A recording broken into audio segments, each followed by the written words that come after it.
Sungguh menyedihkan, inilah pesan terakhir Sayyidina Husain sebelum dipenggal dan wafat di Karbala.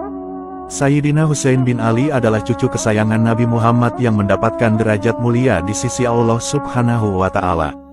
Meskipun saat beliau wafat di Karbala, banyak pasukan penguasa yang berbuat zalim atas perintah penguasa Damaskus yaitu Yazid bin Muawiyah. Tentu sangatlah zalim ketika seorang cucu Nabi ditombak, dipanah, ditebas, dipenggal kepalanya, bahkan tubuh beliau diinjak-injak sampai menyatu dengan tanah. Belum puas, tubuh yang sudah tak bernyawa masih diarak ramai-ramai keliling kota. Namun, ada suatu keajaiban sebelum dan sesudah Sayyidina Husain syahid di medan Karbala. Sebelum wafat, Sayyidina Husain adalah termasuk golongan yang menentang dan enggan berbaiat kepada penguasa Yazid bin Muawiyah yang kala itu dianggap zalim. Sikap teguhnya itu semakin memuncak ketika ada surat dari penduduk Kufah yang berjanji akan mendukung dan membaiat Sayyidina Husain. Akhirnya, berangkatlah Sayyidina Husain dan rombongan menuju Kufah. Rombongan yang mengiringi beliau terdiri dari pria dan wanita, keluarga, termasuk yang turut dalam perjalanan itu adalah putra beliau yang masih kecil. Namun, ketika mereka sampai di padang Karbala atau beberapa kilo dari Kufah, mereka lantas dikepung oleh pasukan utusan penguasa. Berhari-hari mereka terisolasi. Panglima pasukan penguasa yang dikepalai Ubaidillah bin Ziyad lalu menawarkan supaya Sayyidina Husain bersedia tunduk berbaiat kepada penguasa Yazid bin Muawiyah. Tetapi, Sayyidina Husain menolak tawaran itu sebab kekuasaan Yazid dianggap tidak sah. Pasalnya, Zaid dan ayahnya sudah merebut kekuasaan Khalifah Ali bin Abi Thalib yang tak lain ayah Sayyidina Husain. Sikap kokoh Sayyidina Husain ini lantas menyulut api peperangan. Tepatnya pada tanggal 10 Muharram tahun 61 Hijriah, sesudah mengerjakan sholat subuh, Sayyidina Husain keluar dari tendanya. Beliau lalu menunggangi kuda kesayangannya. Namun, tiba-tiba beliau melihat pasukan penguasa yang sudah mengepung di sekeliling beliau.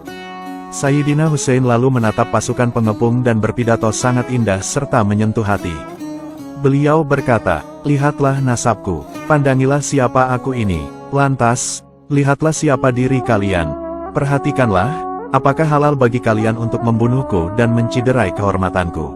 Bukankah aku ini putra dari anak perempuan nabimu? Bukankah aku ini anak dari wasi dan keponakan nabimu yang pertama kali beriman kepada ajaran nabimu? Bukankah Hamzah sang pemuka para syuhada adalah pamanku? Bukankah Ja'far yang akan terbang dengan dua sayap di surga itu pamanku?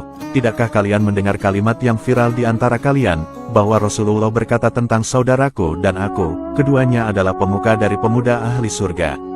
Jika kalian percaya dengan apa yang aku sampaikan, dan sungguh itu benar karena aku tak pernah berdusta. Tapi jika kalian tidak mempercayaiku, maka tanyalah Jabir bin Abdullah Al-Ansori, Abu Said Al-Hudri, Sa'al bin Sa'd, Zaid bin Arqam, dan Anas bin Malik yang akan memberitahu kalian bahwa mereka pun mendengar apa yang Nabi sampaikan mengenai kedudukan saudaraku dan aku. Tidakkah ini cukup menghalangi kalian untuk menumpahkan darahku?" Kata-kata indah ini sebagaimana tertulis dalam kitab Tarikh At-Tabari dan Bidayah wa Nihayah.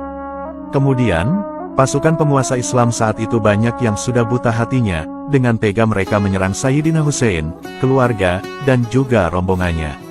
Tidak peduli pria wanita dan anak-anak dibantai semuanya hingga tewas mengenaskan. Pasukan penguasa dengan tega meluncurkan panah, menombak, menyabatkan pedang kepada Sayyidina Husain dan pengikutnya. Sayyidina Husain yang sudah lemas tak berdaya lalu dipenggal dan diinjak oleh orang-orang zalim itu. Jeritan dan tangisan takbir menggema di padang Karbala. Semua orang yang keluar dari kemah terbunuh semuanya.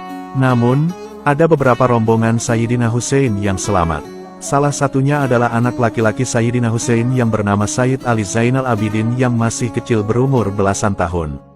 Beliau selamat sebab tidak keluar kemah dikarenakan sedang sakit. Orang-orang yang masih selamat, lalu dijadikan tawanan oleh pasukan penguasa. Mereka yang tertawan lalu dibawa ke Kufah lalu ke Damaskus bersama kepala Sayyidina Husain yang terpenggal. Nauzubillah min zalik. Coba bayangkan betapa perasaan putra Sayyidina Husain yang bernama Sayyid Ali Zainal Abidin.